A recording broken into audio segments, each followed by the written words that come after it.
Olá a todos, sejam todos muito bem-vindos a mais um Revisando com Questões, o nosso conteúdo semanal aqui na JJ Mentoria. Eu sou o Cauê Alberto. Hoje, pessoal, a gente vai falar sobre um tema bastante importante. É um tema que vem caindo, a gente vai considerá-lo ele como um tema de relevância muito alta, tá legal? O tema de hoje é doenças da tireoide. Hoje eu selecionei para vocês 7 questões da prova do INEP, para a gente poder fazer uma resolução comentada e para vocês verem como que é cobrado esse tema nas provas, tá legal? Vamos lá então, vamos começar então com a questão número 1. A questão número 1, nós temos aí uma mulher com 35 anos de idade que é admitida na unidade de emergência em razão de uma situação de estresse. Desde o seu divórcio, há 2 anos, mora com os pais, os quais referem que a paciente tem estado inquieta há alguns meses, apresentando irritabilidade contínua e crises nervosas. Com muitos tremores e irritação, situações que vêm se agravando. A paciente admite sua irritabilidade, mas por sua vez refere que os pais a tratam como criança e que a insistência em levá-la ao médico é um dos motivos de sua irritação. Ao exame, a paciente apresenta agitação mental sem perda autocrítica, tremores finos nos membros superiores, reflexos patelares e bicipitais exacerbados, com aumento de área reflexógena bilateralmente. A palpação da tireoide não revela bócio ou nodulação. Nesse caso, deve solicitar. Vamos lá. Então, o que nós temos aqui, pessoal? O que a gente ficaria em dúvida seria entre uma doença psiquiátrica, um hipotireoidismo ou um feocromocitoma, tá legal? É isso que ele coloca para a gente nas alternativas.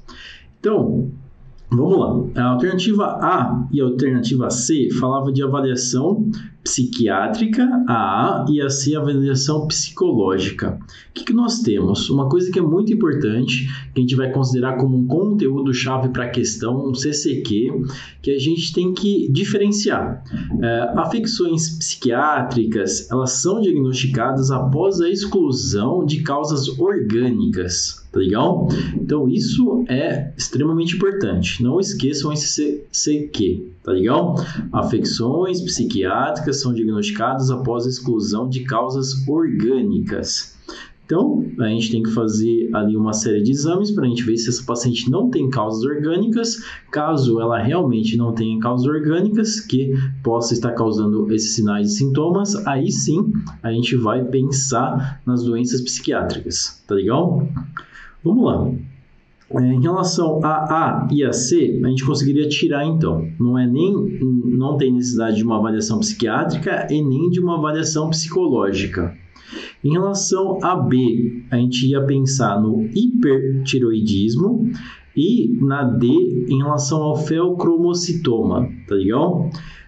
Em relação ao feocromocitoma, pessoal, só lembrando que ele trata-se de um tumor que secreta catecolaminas de tempos em tempos. Assim, pode causar tremores, sudorese, irritabilidade, cefaleia, palpitações, por exemplo, tá legal? Mas, uma coisa que é muito importante, isso acontece apenas quando a liberação das catecolaminas estimulando o sistema nervoso simpático, tá legal? Essa paciente, ela relata persistência constante dos sintomas. Então, isso acaba tirando essa possibilidade aí da gente pensar em feocromocitoma, tá legal? Pois o feocromocitoma, ele libera ali as catecolaminas, mas não de forma persistente, ok? Isso ocorre de forma irregular. Então, os sinais e sintomas são diferentes dessa paciente da questão, tá legal? Então, nesse caso, a gente iria realmente pensar no hipertireoidismo, causando todos esses sinais e sintomas dessa paciente, e para fazer o diagnóstico do hipertireoidismo, a gente teria que pensar em solicitar o T4 livre e o TSH, tá legal? Então é isso, pessoal. Ficamos com a alternativa B. Questão número 2. Paciente com 55 anos de idade procurou o consultório médico referindo ao aparecimento de nódulo na região cervical à direita.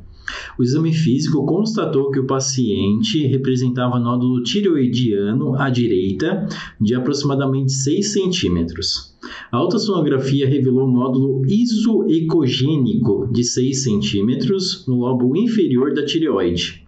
O estudo citológico, realizado em material colhido por punção aspirativa de agulha fina, foi sugestivo de carcinoma papilífero.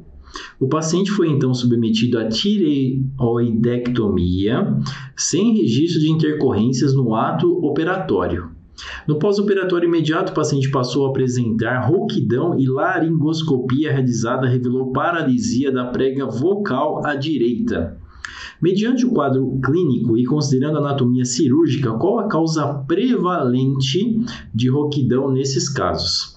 Vamos lá, pessoal. Essa é uma questão bem comum da gente ver. Já caiu algumas vezes em provas de residência, mesmo em provas de revalidação, já apareceu mais de uma vez, tá legal? A gente tem que saber qual nervo foi atingido aí para poder causar essa rouquidão, tá legal? Então vamos lá, é uma questão relativamente tranquila que a gente basicamente tem que decorar. Esse tipo de questão é muito bom para a gente fazer flashcards, porque assim, poxa, você decorou ali que tal nervo causa essa rouquidão após uma tireoidectomia. Bom, acabou, né? Se cair isso na sua prova, você lembrou ali o flashcard, vocês não vão ter nenhuma dificuldade para poder responder, tá legal? Então, vamos lá. Mediante esse quadro clínico, né, de pergunta, considerando a anatomia cirúrgica, qual a causa prevalente da rouquidão nesses casos? Vou trazer aqui para vocês alguns dados, tá? A gente tem que alteração de voz e deglutição são queixas comumente relatadas por pacientes que realizam a tireoidectomia, tá? A lesão do nervo, aqui vocês já vão saber, o nervo é o nervo laríngeo recorrente, é a principal causa das mudanças na qualidade vocal, seja ela temporária ou definitiva. Então, assim, não necessariamente ocorreu ali uma lesão no nervo laríngeo recorrente, vai ser uma alteração definitiva. Ela pode ser temporária também, tá legal? Essa lesão ela ocorre em cerca de 2% dos casos durante a cirurgia, devido à proximidade anatômica à glândula tireoide. Em estudos com pacientes tireoidectomizados, evidenciaram a prevalência dos seguintes sintomas relacionados à voz. Então, é muito comum a gente ter rouquidão, fadiga vocal, voz grave e dificuldade para falar em voz alta, tá legal? Então, isso pode aparecer aí nas provas. Então, o que é importante, pessoal? Tentem fazer um flashcard, que eu acho que seria perfeito em relação a isso. Durante a cirurgia da tireoidectomia, o paciente apresentou determinados sintomas no pós-cirúrgico. Então, lembrar que aí tem uma prevalência da alteração da lesão no nervo laríngeo recorrente, tá legal? É a principal causa de mudanças na qualidade da voz, tá bom? Então, eu tento decorar da seguinte forma, sempre quando eu penso em tireoidectomia, eu coloco NLR, tá? NLR, nervo laríngeo recorrente. Tireoidectomia é, entre parênteses, NLR, tá? Tentem lembrar disso, muito importante, uma questão típica aí de prova. A alternativa correta, letra E, lesão do nervo laríngeo recorrente durante o ato cirúrgico. Então é isso, pessoal. Questão número 3. Uma mulher de 52 anos de idade, previamente rígida, há 3 meses queixa-se de astenia, sonolência e ganho de peso, constipação, além de artralgias e mialgias. Ao exame, nota-se pele seca e frequência cardíaca de 62, além de não apresentar sinais de artrite ou deformidades articulares. Os exames indicados e o principal diagnóstico a ser considerado são, respectivamente, Vamos lá, então aqui basicamente a gente tem que fazer aí uma hipótese diagnóstica, né? A principal hipótese diagnóstica e ver quais exames são pertinentes para a gente poder realmente confirmar essa hipótese diagnóstica, tá legal? Aqui, pessoal, ele fala em fibromialgia, em hipotireoidismo primário, hipotireoidismo secundário, hiperparatireoidismo e insuficiência adrenal, tá? Então, a gente teria que fazer aí a diferenciação de acordo com essas doenças. Lembrando que nós temos aí uma paciente com 52 anos de idade, previamente rígida, que há cerca de 3 meses refere astenia, sonolência e ganho de peso, constipação, além de artralgias e mialgias. Esses são os sinais e sintomas dessa paciente. No exame, a gente também nota pele seca e frequência cardíaca de 62. Uma coisa que é muito importante é que ele fala que ela não apresenta sinais de artrite e deformidades articulares. Então, ela não tem isso, ok? Vamos lá, então. Vamos diferenciar em relação às doenças. Alternativa A, ele falava em fibromialgia, solicitação de CPK e aldolase. Pensando na fibromialgia, a gente não tem um exame específico, exame laboratorial para poder fazer o diagnóstico da fibromialgia. Normalmente o diagnóstico da fibromialgia é clínico. A gente faz ali uma série de... na verdade, a gente faz uma boa anamnese, a gente descarta uma série de doenças e acaba chegando ali no diagnóstico da fibromialgia. Normalmente, pessoal, especialmente nas provas, quando ele está falando de fibromialgia, ele coloca um caso que a paciente, sendo homem ou mulher, refere tristeza, um quadro depressivo, né? E normalmente ele coloca que o paciente tem dores por todo o corpo, né? Do fio da cabeça até o dedo do pé. É bem comum ele colocar algo parecido com isso para a gente poder suspeitar de fibromialgia, tá legal? Então, nesse caso, não temos isso, vamos descartar aí a fibromialgia como principal hipótese diagnóstica. A B, ele fala em TSH, T4 livre e hipotireoidismo primário.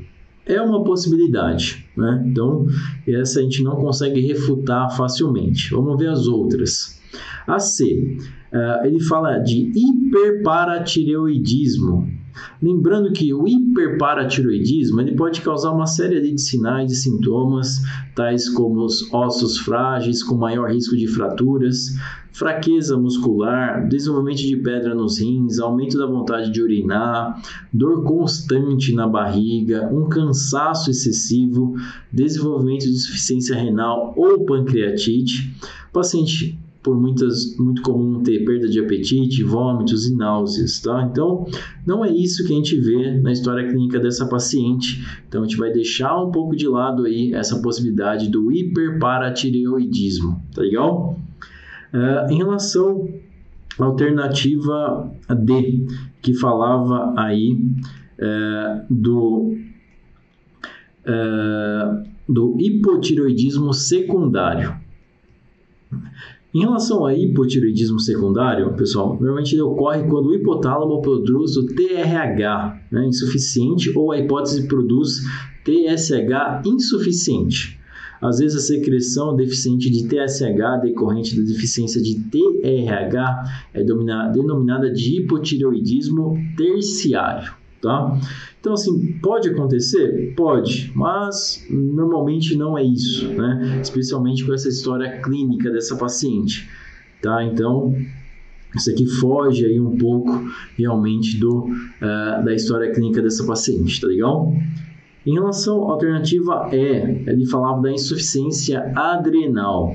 Lembrando que o quadro clínico pode ser muito exuberante, ou não, né? Não necessariamente, pode ter sinais e sintomas leves, tá? No caso de insuficiência adrenal. Está associado a sintomas relativos à falta de glicocorticoide, de mineralocorticoide ou de ambos, pode acontecer. E ainda sintomas específicos da etiologia envolvida. Pode ser variável, a inespecificidade do quadro pode dificultar o diagnóstico precoce, ou seja, o paciente pode ter ali um quadro clínico bem diferente. Se a gente pegar 10 pacientes com insuficiência adrenal, o quadro clínico deles pode ser bastante diferente, tá legal? A gente pode notar um cansaço fácil nesses pacientes, uma perda de peso, uma hipotensão, hipoglicemia, presença de valores plasmáticos baixos de sódio e, consequentemente, uma avidez por alimentos salgados. Tá legal? Pode-se ainda notar diminuição de andrógenos adrenais, como a diminuição do interesse sexual e da pirificação corporal, sendo esses mais encontrados em mulheres. Tá? Então, como vocês podem ver, os sinais e sintomas de uma insuficiência adrenal ele pode ser bem diferente aí entre os pacientes. Tá? Então, não é isso que está nos mostrando a questão. A gente consegue, então, descartar aí também a alternativa E. Nesse caso, a gente ficaria pensando no hipotireoidismo. A grande dúvida, poxa, vou pensar no hipotireoidismo secundário ou primário? Nesse caso, a gente vai pensar no hipotireoidismo primário, né? Essa paciente não tem já exames. Se ela chegasse com exames alterados, exames que podem nos indicar um hipotireoidismo secundário, aí realmente a gente tinha que saber identificar isso, tá legal? Mas, na questão, ela colocou alguns sinais e sintomas da história clínica da paciente. Então, nesse caso, a gente vai ter que descartar como principal hipótese diagnóstica o hipotireoidismo primário, tá legal? Solicitando aí o TSH e o T4 livre. Então, ficamos aí para essa questão. Como alternativa correta, a letra B. Questão número 4. Uma mulher de 35 anos de idade é encaminhada ao ambulatório de endocrinologia após a sua médica da unidade de saúde da família ter detectado em exame clínico de rotina a presença de um nódulo tireoidiano. Na primeira avaliação da especialista, a paciente revela estar assintomática e receosa, temendo que aquela alteração represente uma neoplasia maligna. A endocrinologista descreve o nódulo como superficial, de diâmetro inferior a 1 centímetro, indolor, localizado no lobo direito da tireoide, com ausência de linfonodos cervicais e supraclaviculares satélites. Em seguida, solicita a dosagem de TSH, T4 e T3 livre e ultrassonografia de tireoide. Os resultados evidenciaram TSH, T4 e T3 livres normais e um nódulo tireoidiano de 0,7 cm de diâmetro, com margens imprecisas e microcalcificações, sem linfonodos regionais. Qual deve ser o próximo procedimento a ser realizado no segmento dessa paciente? Vamos lá, pessoal. Vamos falar então um pouquinho sobre nódulos da tireoide. Tem algumas situações aí que são bastante corriqueiras que a gente precisa saber qual a conduta frente a essa alteração, tá legal? Então aqui, a nossa principal preocupação em se tratando de nódulos da tireoide é a possibilidade de ser maligno. Isso é fato. Né? Então, a gente tem que seguir aí um fluxo de investigação em que volumes de métodos menos invasivos para os mais invasivos. Tá? Então, num caso de possibilidade baixa, uma probabilidade baixa de ser maligno, a gente não vai sair fazendo uma biópsia nessa paciente, tá legal? Ou paciente. Na situação número 1, que eu vou colocar aqui para vocês. Se a gente tiver uma paciente assintomática que vem com um nódulo palpável, qual que é o correto? Nesse caso, o correto é pedir um TSH mais um T4 livre mais um ultrassom da tireoide, tá legal? Exames normais e ultrassom com achado sugestivo de malignidade. Nesse caso, a gente tem que pedir a PAF, a punção de agulha fina. E se o paciente tiver exames normais, exames laboratoriais, tá legal? TSH e T4 livre. E ultrassom sem alteração, nesse caso a gente só vai acompanhar esse paciente. Se o ultrassom tiver alterações sugestivas de malignidade, aí a gente vai fazer a PAF, tá legal? Quando o nódulo for menor que 1 centímetro, nesse caso, a gente tem que valer de características sonográficas, tá? Que nos auxiliem a distinção da benignidade e malignidade. Depois a gente vai falar um pouquinho dessas características do ultrassom que acaba nos preocupando mais, tá? No caso, se o nódulo tiver mais do que 1 centímetro, nesse caso a gente já tem indicação de fazer a PAF, só que isso é um pouco discutível, né?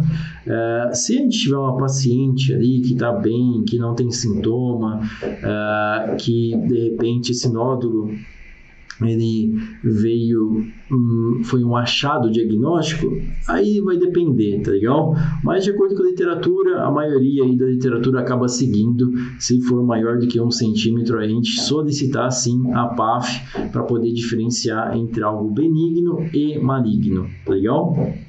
Então vamos lá. Pensando num nódulo menor do que 1 centímetro, que foi solicitado um ultrassom da tireoide. Se tivermos lá microcalcificação, margens irregulares, hipoecogenicidade, fluxo vascular central e halo incompleto, aí a gente vai pensar que pode realmente ser algo maligno, tá legal? Nesse caso, vamos ter que pedir a PAF. Então, lembre-se disso, microcalcificações, margens irregulares, hipoecogenicidade, fluxo vascular central e halo incompleto, tá? Vamos lá, vamos então para as questões. Como eu falei para vocês em relação ao tamanho do nódulo, se o nódulo é maior do que 1 centímetro, a PAF ela é aceita, né? Tem essa indicação, tá legal? Para essa questão, então, o que nós tínhamos? A gente tem essa paciente que foi solicitado o TSH, T4 e T3. Eles estão normais, tá? E o nódulo da tireoide, 0,7 centímetros de diâmetro. Se a gente for pensar, os exames laboratoriais estão normais e o ultrassom mostrou um nódulo aí menor do que 1 centímetro. Opa, isso aparentemente não precisa de PAF, mas aqui tem algumas características do ultrassom, que são as margens imprecisas e as microcalcificações, sem linfonodos regionais. Sem os linfonodos regionais isso é perfeito, é o que realmente a gente espera, legal? Mas nesse caso, por ela ter essas margens imprecisas e as microcalcificações, a gente tem que continuar o diagnóstico, tá legal? Devido a essas serem características que podem ser de doenças malignas. Então, qual que é a nossa conduta frente a essa alteração? A alternativa A falava de PAF, a alternativa B falava de cintilografia, a alternativa C, excisão cirúrgica, a alternativa D, ultrassonografias sequenciais. Vamos lá, a D a gente vai tirar, por quê? Porque tem alteração, então a gente não vai fazer apenas ultrassom sequenciais. A C, excisão cirúrgica, não é o momento, a gente tem que distinguir, será que esse tumor ele realmente, será que esse nódulo ele é um tumor maligno ou apenas um nódulo? Em relação a B, cintilografia e a PAF, seria algo que a gente poderia realmente ficar mais em dúvida, tá legal? A cintilografia a gente vai solicitar quando tem alterações dos exames laboratoriais. Nesse caso não tem, então a gente vai abrir, não vamos utilizar a cintilografia. Nesse caso, a PAF é o que realmente está indicado, tá legal? Fazer a punção aspirativa do nódulo tiroidiano por agulha fina é o que está indicado nesses casos de exames laboratoriais normais. E alteração, algumas características que podem ser de doenças malignas. Nesse caso, a gente vai pedir a PAF para a paciente. Questão número 5. Uma senhora com 47 anos de idade é atendida na UBS com queixa de caroço no pescoço há 4 meses. A palpação da região cervical, o médico encontrou um nódulo de mais ou menos 4 centímetros, de consistência endurecida e aderido aos planos profundos. Foi solicitada a ultrassonografia cervical que evidenciou o nódulo tireoidiano de 4 centímetros, com hipoecogenicidade, microcalcificações, ausência de halo periférico, bordas irregulares e fluxo intranodular. As dosagens séricas de T3, T4 e TSH foram normais. A principal hipótese diagnóstica e a investigação inicial são... Vamos lá, pessoal. Então, aqui a gente tem um quadro aí com bastante informações. Essa paciente ela tem aí um nódulo de 4,3 centímetros. É um nódulo bastante grande aí, pensando em nódulos da tireoide, tá legal? Em relação às características do ultrassom, vocês lembram que eu falei para vocês lá na questão 4? A gente falou sobre as características. Aqui a gente encontra exatamente as características que nos preocupa, que aumenta a probabilidade de ser uma lesão maligna, né? Tais como a hipoecogenicidade, a microcalcificação, a ausência ou alteração do halo periférico, as bordas irregulares e o fluxo intranodular. Então, assim, essa paciente apresenta sinais, sem dúvida nenhuma, de doença maligna. Nesse caso, qual vai ser a principal hipótese diagnóstica? Vamos lá.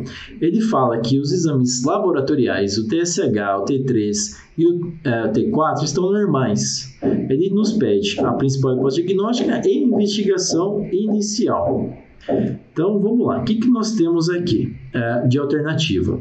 Alternativa A, fala em bócio nodular tóxico. Errado, né? Se a gente pensar no bócio nodular tóxico, muito provavelmente a gente teria alterações dos exames laboratoriais, e não temos isso. A B, ele fala em cisto do conduto tireoglosso. Não, né? Com essas características, com esse nódulo de 4,3 e essas características ultrassonográficas, a gente não vai pensar em cisto. A C, tireoidite de Hashimoto. Na tireoidite de Hashimoto, a gente tem alterações dos exames laboratoriais, pessoal, e não é isso que nós encontramos, né? Então, a gente descarta também. E a D, ele fala aí do carcinoma de tireoide, ou seja, uma doença maligna. É o que o achado, as características do ultrassom nos sugerem, tá legal? Então, nesse caso, o ideal é fazer uma biópsia por agulha fina guiada por ultrassom, já que a gente tem aí esse nódulo de 4,3 centímetros. Tá legal? Então, alternativa correta, a letra D. Questão número 6. Uma paciente com 42 anos de idade, com antecedentes de 2 gestações prévias, sem intercorrências e sem outras comorbidades, comparece ao UBS, com queixas de aumento de volume em região cervical anterior, notado há aproximadamente 10 meses. Nega dor local ou vermelhidão. Nega quadros semelhantes na família. No exame físico, encontra-se em bom estado geral, corada, sem linfonodomegalias cervicais. A tireoide é visível durante a deglutição e na palpação. Tem dimensões aumentadas em cerca de 2 vezes.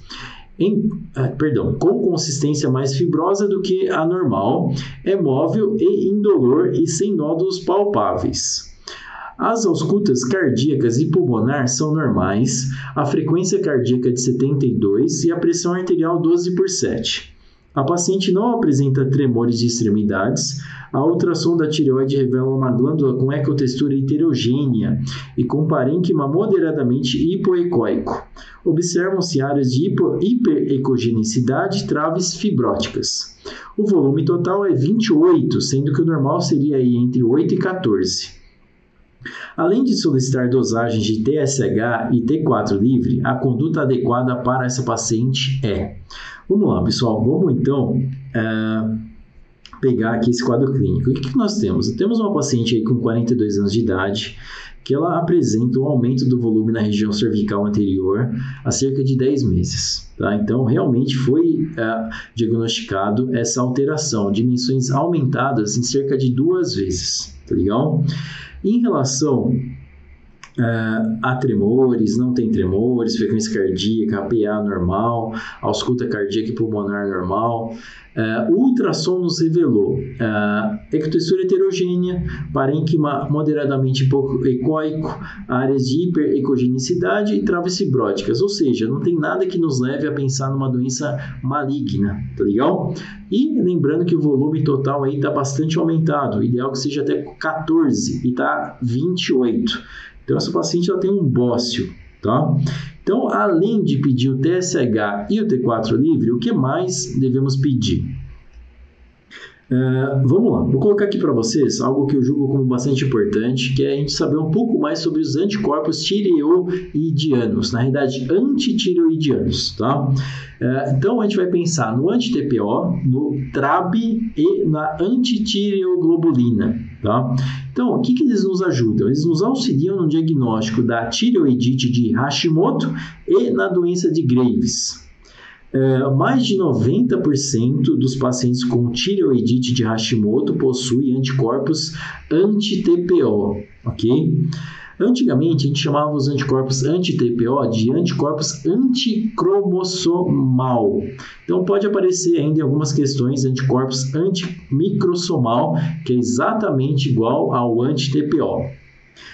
A presença de anticorpos contra a tireoglobulina é muito comum na tireoidite de Hashimoto, estando presente em 80 a 90% dos casos, tá legal? Então, também, tanto o anti-TPO quanto a tireoglobulina, eles se apresentam ali entre 90%, o anti-TPO, e 80 a 90% nos casos de tireoidite de Hashimoto.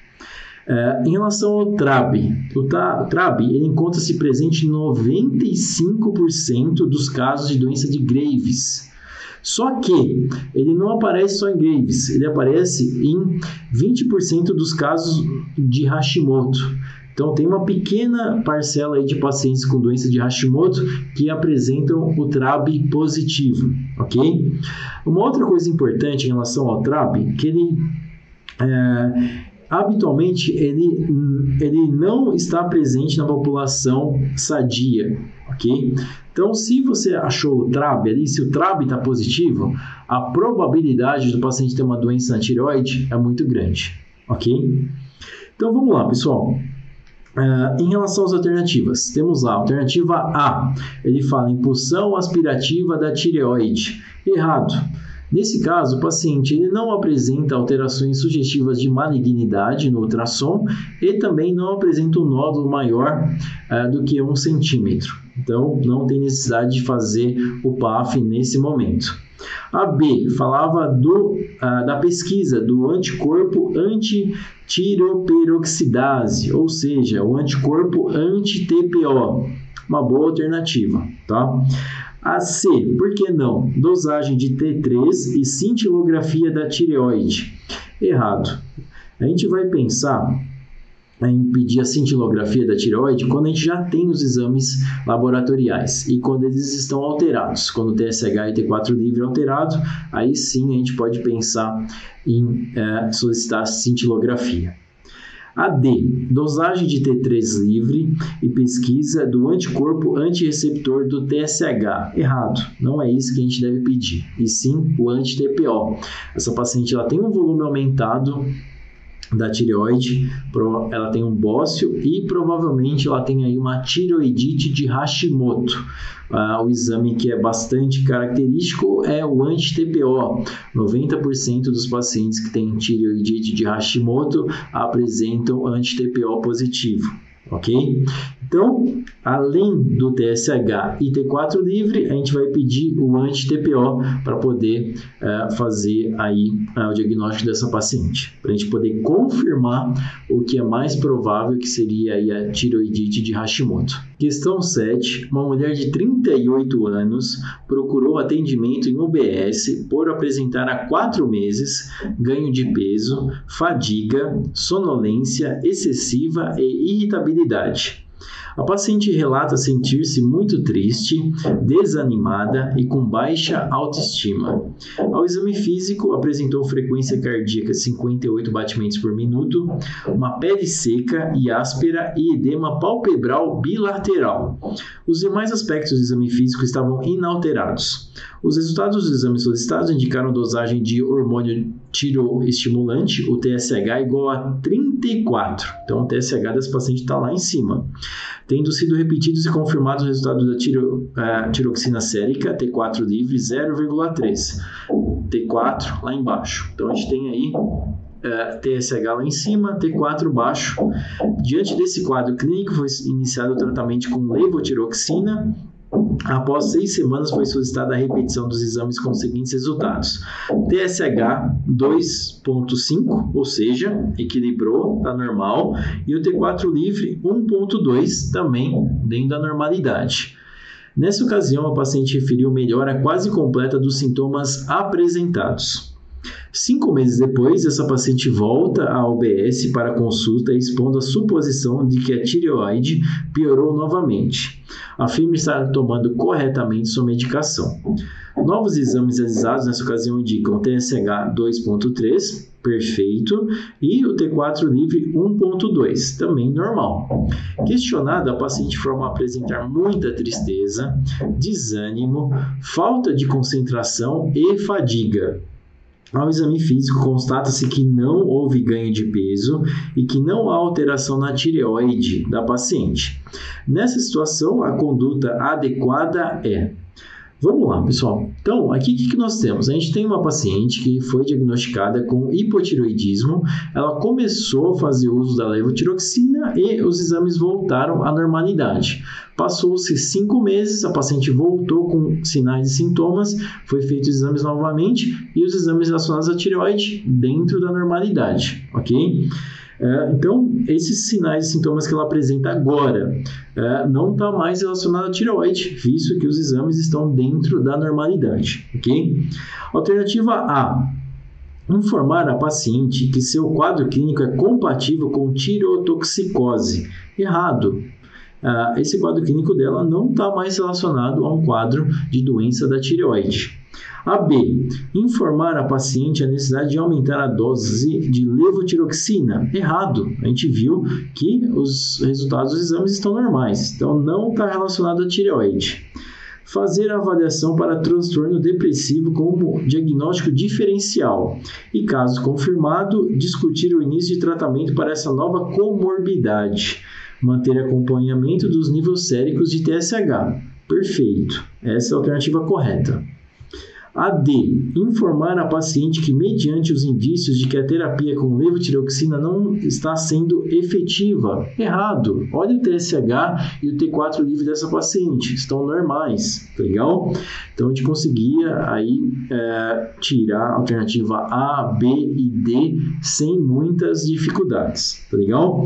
Então, ficamos, pessoal, com a alternativa C. Essa paciente lá precisa de uma avaliação para transtorno depressivo como diagnóstico diferencial, sem dúvida nenhuma.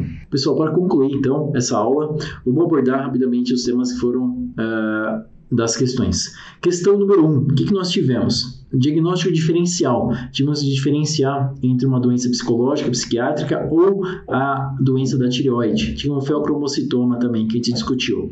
Basicamente, diagnóstico diferencial. Questão número 2. Lesão durante uma tireoidectomia. Qual nervo que comumente é atingido? Sempre lembrar, tireoidectomia NLR, nervo laríngeo recorrente. Não esqueçam disso. Questão 3, também uma questão relacionada a diagnóstico diferencial. Questão número 4, tinha que dar conduta frente ao nódulo. Muito importante, lembrar. Nódulo menor do que 1 centímetro, nódulo maior que 1 centímetro, nódulo com características malignas na ultrassonografia, nódulo com características benignas na ultrassonografia. Qual a conduta, tá legal? Questão número 5, também uma questão relacionada a diagnóstico diferencial, que ali tínhamos que saber que era um carcinoma da tireoide. Questão número 6, para a gente poder fazer uma diferenciação entre anti-TPO, TRAB, antitireoglobulina, muito importante. Vejam bem aquilo lá, que realmente isso ajuda bastante, tá legal? Nesse caso, a gente tinha uma paciente com bócio, que não tinha alterações que a gente possa considerar como malignas na ultrassonografia. não tinha nódulos, então a gente ia pensar ali numa tireoidite de Hashimoto. Lembrando que em 90% das pessoas com tireoidite de Hashimoto, o anti-TPO é positivo. Então, lembre-se disso. E a questão número 7, diagnóstico diferencial também. Então, tivemos aí de 7 questões do INEP relacionadas a doenças da tireoide, 4 questões relacionadas ao diagnóstico diferencial, uma questão relacionada à tireoidectomia, qual nervo que foi atingido com aquele sinal e sintoma que era rouquidão, uma questão que a gente tinha aí que dá a conduta frente ao nódulo da tireoide, e a outra questão que basicamente tinha que pensar ali na tireoidite de Hashimoto, que não deixa de ser uma questão de diagnóstico diferencial, e da conduta, solicitação do TSH, T4 livre e o anti-TPO. Então é isso, pessoal. Um grande abraço, muito obrigado por assistirem até aqui e até a próxima questão. Até o próximo vídeo e as próximas questões.